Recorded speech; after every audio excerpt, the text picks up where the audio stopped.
Welcome to the Practical Shaman podcast. As what often happens, this great conversation starts before I hit the record button. So today I've decided we're going to jump right in and we're going to continue the conversation we just had. In fact, last week I interviewed Jorge Luis Delgado, and from Peru, and he didn't have any technology, and he doesn't know how to use any technology. So we had this beautiful conversation that I thought I was recording on my iPhone, and I guess it only recorded dead sound. And so then we got back on and we had all of these communication issues. And yet, I think the whole point of it was that you really, really needed to listen really closely, because there was pearls of wisdom in all of those gaps and all of those spaces and all of that difficult communication. And today I think we're going to talk about some difficult communications that we've experienced. And my guest is Carol Woodliff, who is a shaman and author. And her award-winning book, From Scared to Sacred, is a memoir and a reflection on bringing the sacred into everyday moments. Her current writing project is about healing the heart of business. She has worked as a manager in some of the nation's most prestigious corporate law firms and as a marketing and business development person in the engineering field. She is also a book doula. She mentors authors as they move from concept to birth of a completed manuscript. And you can find out more about her at carolwoodliff.com. And at the end, she'll give you some resources. Hey, Carol, I'm always so excited to have a conversation with you. I know. That's why I said it started as we were just ramping up. And we're like, okay, let's get this recording going. It's always fun to be here, Renee. And then let's talk about the book doula thing, because I was just explaining to her how this morning I was over on Amazon UK sending my book to someone in Greece, and there was a 1-star review there. And, you know, since Carol's written a book and she's taken From the Scared to the Sacred and put it out in the world, she understands that what happens when you start reading book reviews about the sacred work that you've worked 5 years, 6 years, or how 30 years of healing to get out there. And then people just, come by and put a little kibosh mark on it. And you are wondering, wow, did they, miss something? And you were telling me what you did when you were looking for your book about reading the other reviews.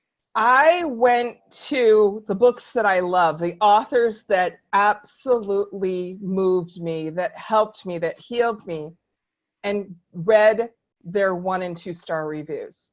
I read all the people that went, don't like it, or she's a quack, or he's a nut, or, all the things. And I read them all. And then I went, there's always someone who's not going to be on your frequency or vibration level or whatever you want to call it, who's not going to like it. And you think about in everything, you go to a movie and your friends have told you it's a great movie, and you go, I don't get it. So it just made it a little less personal for me to go, oh, Marianne Williamson got all these awful reviews, and, different people that I really loved their writing, and I love what they do in the world. And then it made me say to myself, well, I can be in that group. I can be in the group of people that absolutely touch my people, and then there are going to be people who are just going to go, don't like her, not going to get her, not going to get the book. And it softened my heart, because it's like someone telling you they don't like your child. You've spent all this time, and then someone goes, your kid's just awful. And when they're not. And that's the thing. It's like, when your kid's being bullied, you're like, oh, how do I help this? So it was very helpful to me to do that. So any other author who's out there, it's always just good to look at what you like and what, where they're getting bad reviews. How true is that? And also another thing that we were talking about is sacred ironing.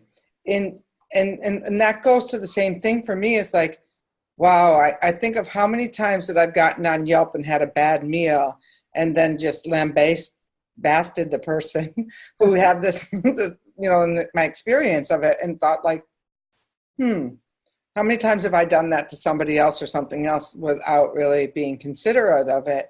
And that when we started to talk about that, we started to move into this conversation about Aini. And in the Peruvian tradition, that means today for me, tomorrow for you. And a lot of times as shamans and healers in the world, we can't always recognize that our rewards are coming from alternate sources. Right. Like the fact that there might be not enough people at a workshop, but then meanwhile, I have this client that I'm probably going to have for the next couple of years, with a monthly steady income.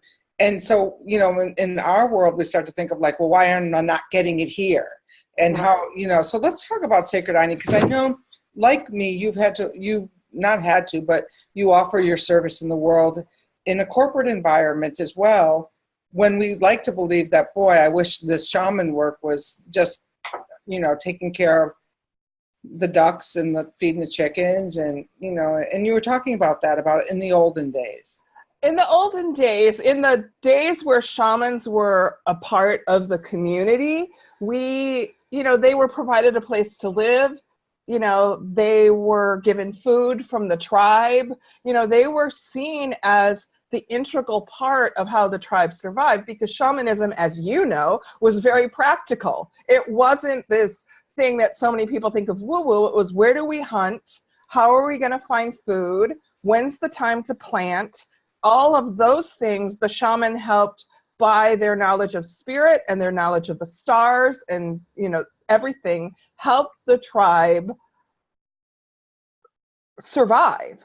And now people have set that spirituality kind of off to the side, and we've got this Western mindset that spirit should be given for free, and healers and spirit people shouldn't charge a lot of money because it comes from spirit. And our exchange right now is money. We don't give the shaman, no one's paying my rent and, bringing me chickens. So we have to look at what that reciprocity is. And I think we're in a culture right now that talks about, what do I get for me? Rather than sacred Aini. I look at sacred Aini as the infinity sign. You give, you receive, you give, and you receive, and we're all in that interconnectedness. But sometimes that doesn't happen, and that's why a lot of us who are doing healing work, I tried to do a practice that was just my shaman, my hypnosis, and I wasn't doing book coaching at the time. But what I found happened is then there'd be the time coming at the end of the month when rent was due, and someone would cancel their appointment, and I would be like seizing in fear of how I was going to pay that amount. And after several months of doing that, I was like, you know what? I'd rather work a job and just have that steady check, and not like a full-time job. I don't work a 60-hour week most times. Sometimes with projects I do, but I'm like working 30 hours a week or 28 hours a week. And what I found with that, in doing that, is then I could be much more generous and not be cranky and get into a lack of flow, because the more I griped, the more the flow stopped. So having that backup was important for me. It may not be important for other people. Some other people seem to manage to get the flow going and be in a place where they don't need that corporate job. But I think a lot of us as healers judge the fact that we need that corporate job, rather than maybe looking at, for the reason, why am I being drawn and put in that situation? How am I bringing my light into that situation? Or who is there that needs me? Mm-hmm. And I do that too. I've worked in the addiction treatment field, and I noticed when I'm not, for 2 years, they sent me home to work from home, and which was great while I was writing and doing everything. Mm-hmm. But then I started to miss the tribe. I started to miss the community up there. And I also noticed that the longer I stayed away, that the energy that I brought there wasn't there. One thing that I was thinking about as you were talking about that old story about the man on the roof in the flood. You've heard that story? Right. where all of a sudden the fireman comes by, he says, no, I'm waiting for God. Then the somebody else comes by, no, I'm waiting for God. And then all of a sudden the flood overtakes him and he's at the pearly gates, and he's getting his reconciliation, and they're like, why didn't you, why are you here? And well, because I was waiting for God. And they said, well, what about the firemen, the policemen, and the other people who came by in the boat to get you?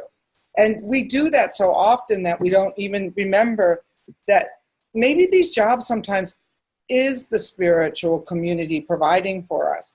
Like, I was so clear that my boss used to say to me, I had to give you a month off and to go write because you were so clear on that's what you were going to do. So that when you get clear that the right job comes along. Have you found that to be true in your situation? I find it, I also find that it's that clarity, because Mm-hmm. we want the corporate environment to bend for us and sort of go, oh, I understand what you're doing. I have managed to my whole life. If you looked at my resume, I worked at a major corporate mergers and acquisition law firm. It's the 5th highest grossing law firm in the entire world. It's big deal in the Goldman Sachs, Bank of America type world, in that high level corporate world. I started there as a manager. And then I went up and basically ended up running an office for them for a period of time. And then I went, this is not what I want to do. This is not me. And I spent another 15, 16 years there devolving my career. Meaning I went and started working weekends part-time. I started, coming in on an on-call basis. I ended up being like a project troubleshooter for them. And for 21 years, I worked there. But if you look at my resume, it actually looks like it's the reverse of what a normal corporate career would be, because I start as a manager and I end as an hourly paralegal. But what it was is I was so clear about what I could bring to them and what I wanted in my life. And somehow for 21 years, it worked. And then it didn't work because I was supposed to move on to something else. So it can be really frustrating being in that environment. But one of the things I try to remember, that as healers and as shaman, we're supposed to walk in both worlds. Mm-hmm. Shamans aren't the spiritual healer on the top of the mountain who sits there and doesn't interact with the rest of the world. They're integrally involved in the world. So, my going into a geotechnical engineering firm, which I find very interesting because it's all about dirt and soil and groundedness. And can we build on this land? If we're going to build a bridge here, how deep do the pilings have to go to make a safe bridge for earthquakes? And so when I look at that, the universe is providing me something that keeps me very connected to Mother Earth, to being grounded. But we have to watch our stories, because I can also be in the story of like, why do I have to work this job? And, oh, this is corporate America and they don't care about me and blah, blah, blah, blah, blah. And you can go into that. And I think we're human. So we have days where we do that. But if we're going to live our healing practice, our shaman practice, our spiritual practice, we have to flip that around and go, okay, what growth for me? What's here for me? And when I always ask Spirit to show me when the revolving door has hit that open spot where it's time for me to move on. Because, there's a point. If you're in one of those revolving doors in a big office building, there's only 2 points. There's an exit and an entrance. And if you try to do anything else in those other things, you're just beating yourself against the glass. So my goal for myself is just not beat myself against the glass as much, and to watch for openings, and watch for openings within the environment where I can shift things, where I can shift, and where I can be of service to that collective that I'm working with. So it's a challenging thing to walk in multiple worlds. because it's not just two worlds, it's multiple worlds we walk in. So. Absolutely. And I love that about the entrance and the exit. I'm in a company that's been going through an acquisition and for a couple of years they let us alone, but this is the year. And what I keep telling people, that's my experience, is, well, if this no longer works for you, then it's time for you to leave. Because Right. this is not the same organization we joined. Like, and if you think about a harvest season and a planting season, everything goes back to that. You Right. plant and then, and so is your garden the same in the fall as when you planted in the spring? Hopefully not. And over seasons, if you've worked at companies for a long period of time, even if there's no acquisition or no merger, nothing that changes that, which is my old law firm world, constantly changing corporations. But even if there isn't, in that 21 years I worked at that law firm, it was about, I'd say every 18 months, something shifted and there was a new zeitgeist, a new way to be within that organization. It doesn't stay static. The people come and go. The corporate goals change. So there's a natural cycle within that corporate world that, we have to look at what is. And then, can I make changes within what is? Or is it time for me to change where I'm planted and move into a new thing? And it's so easy to get angry over what's going on and feel powerless, but our power is in our choice to move, to shift. And when I first started working at this particular company, I was like, why am I here? This just doesn't even make sense to me. But I needed a job. This job came along. I'm a great writer. They needed a marketing writer, help with proposals. I was like, I can do this in my sleep. It's not a problem to do the work. But I was just like, really? Geotechnical engineering, why am I here? And then I got in the office after they hired me, and I sat down and I was talking with a peer, and her mother had Parkinson's.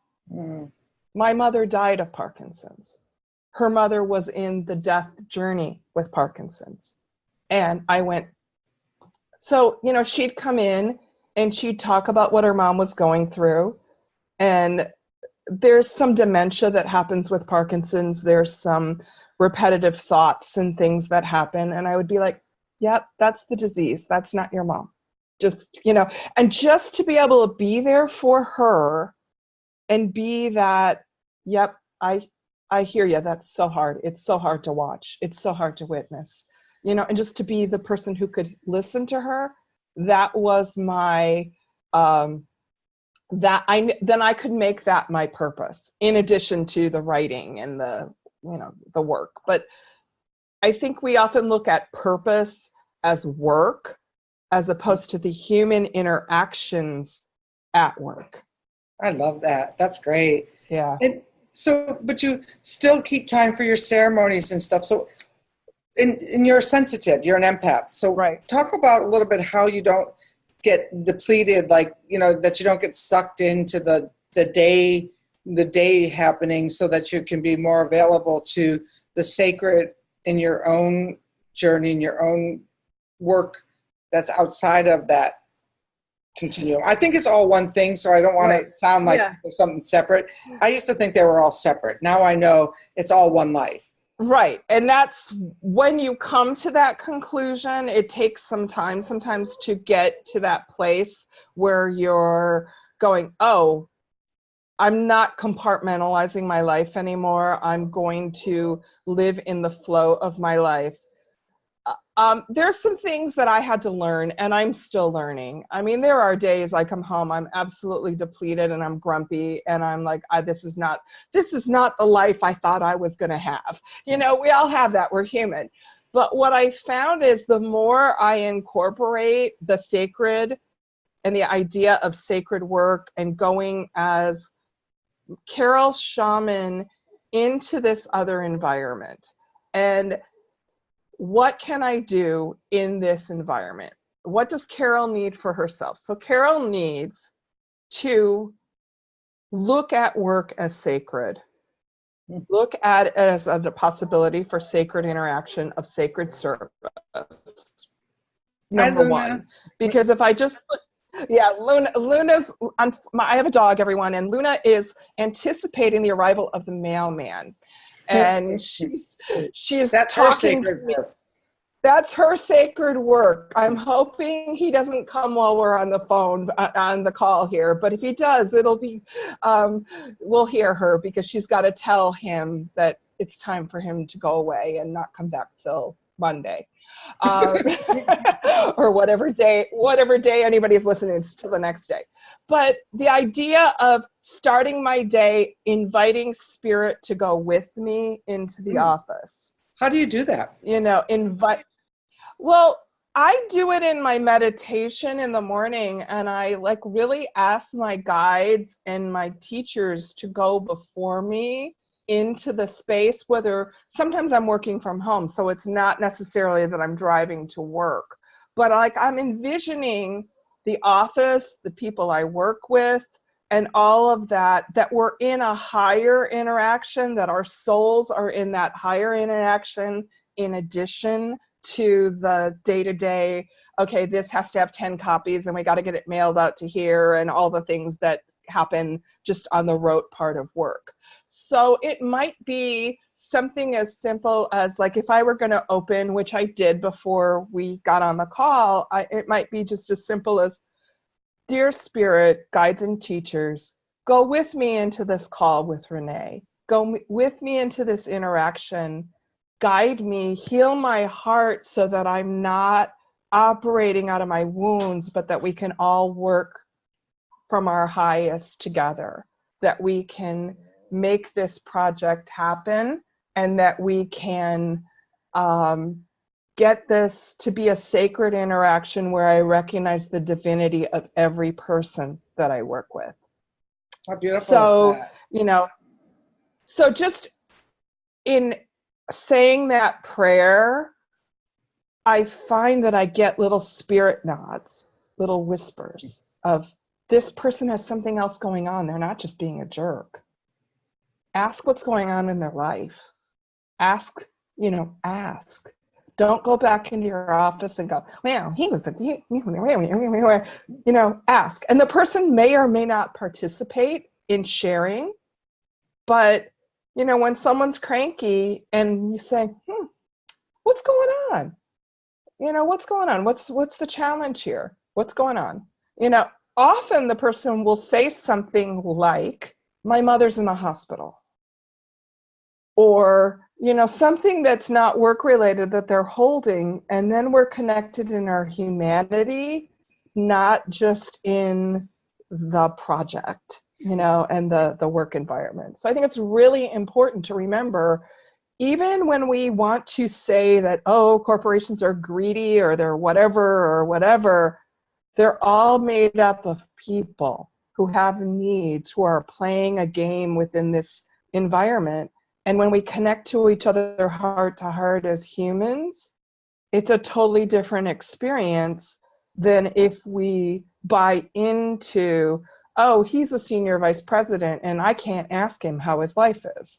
It's when he's cranky, when he's yelling, I don't have to like listen to him yell. I could say, there's something deeper going on here. What is it? You're not just ticked at me because this is going to take an extra hour. What's going on?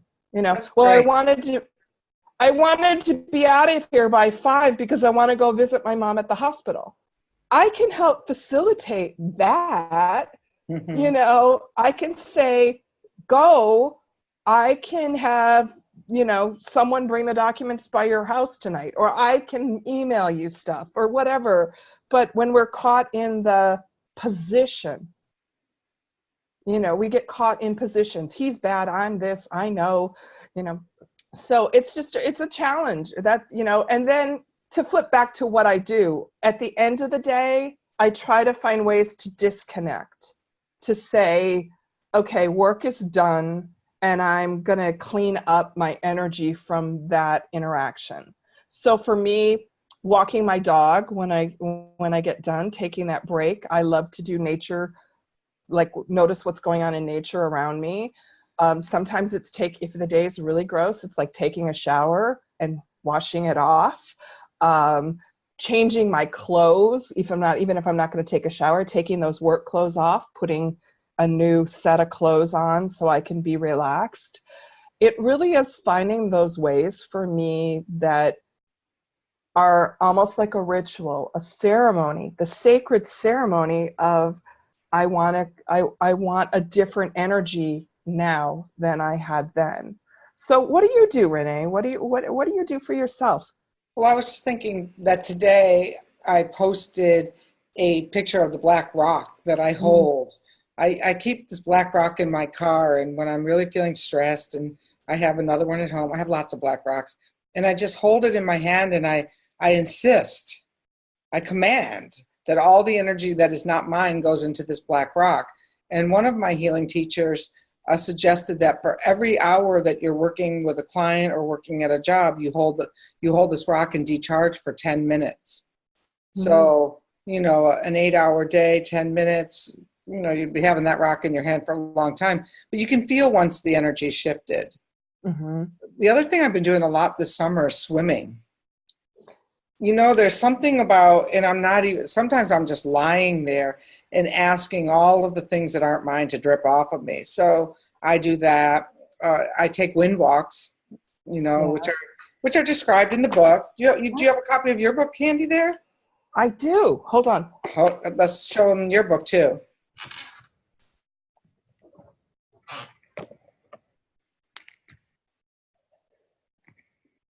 There's mine. I love the cover and stuff. Carol also takes pictures of trees.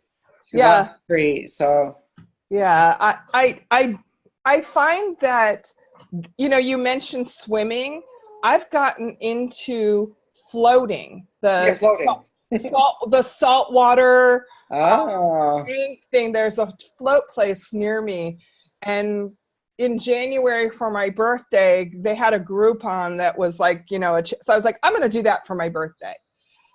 And I've been going at least twice a month, sometimes every week if I need to, as it's an hour in a tank, where the salt content of the water is so much you don't even have to work to float. You just lay back, and you can have the room dark and quiet, or you can have the light kind of half on in music, and just give myself that reconnection to the mother, the womb, the idea of being in that floaty, supported place. I think water is so critical to that.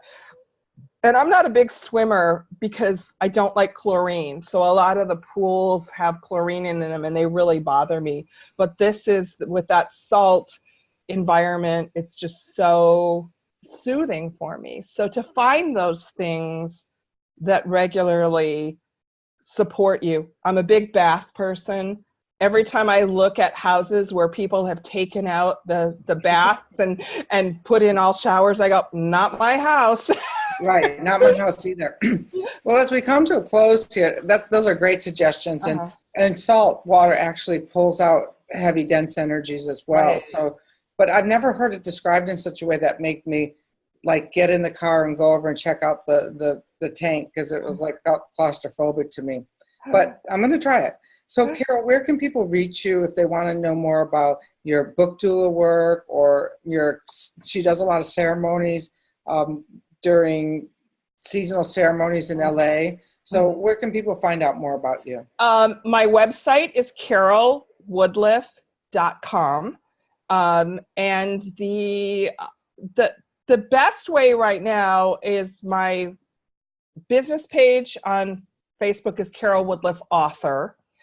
But I welcome people to connect with me personally if they want to connect on Facebook. I still have enough friends space left if they want to, because I find a lot more happens on my personal page than on my business pages. It seems with the Facebook algorithms and that there's more interaction on the personal page. And if you want to check out tree pictures or nature pictures that I take on my walks, which are part of my meditation, you can find me on Shaman on the Walk on Instagram. Yay. Yay. And for those of you who are listening and resonate with the Practical Shaman podcast, please subscribe so you'll be updated. We do these weekly and have wonderful guests who share a wealth of experience that helps you realize that shamanism is practical and valuable in your life every single day. And it's not something esoteric and woo-woo that's over there for other people, but that you can start to take these principles and make your life more sacred. And sometimes it means moving out of the fear and into the sacred a lot. So I really want to thank you for being here with us today. And check out her book, check out my book. Yeah, check out Renee's book. There's so much beautiful wisdom. What I like about Renee's book for everybody, because it's hard for the author always to, promote in a way, is you can read the book, but where I find the book most valuable is using it every day and flip to a page and see. It's one of those sort of books. You don't even have to read the whole book to get divine wisdom. It's like you can use it like a deck, and I know a deck of cards is another thing. You've got little cards about the wind, but you can just flip to a page in the book.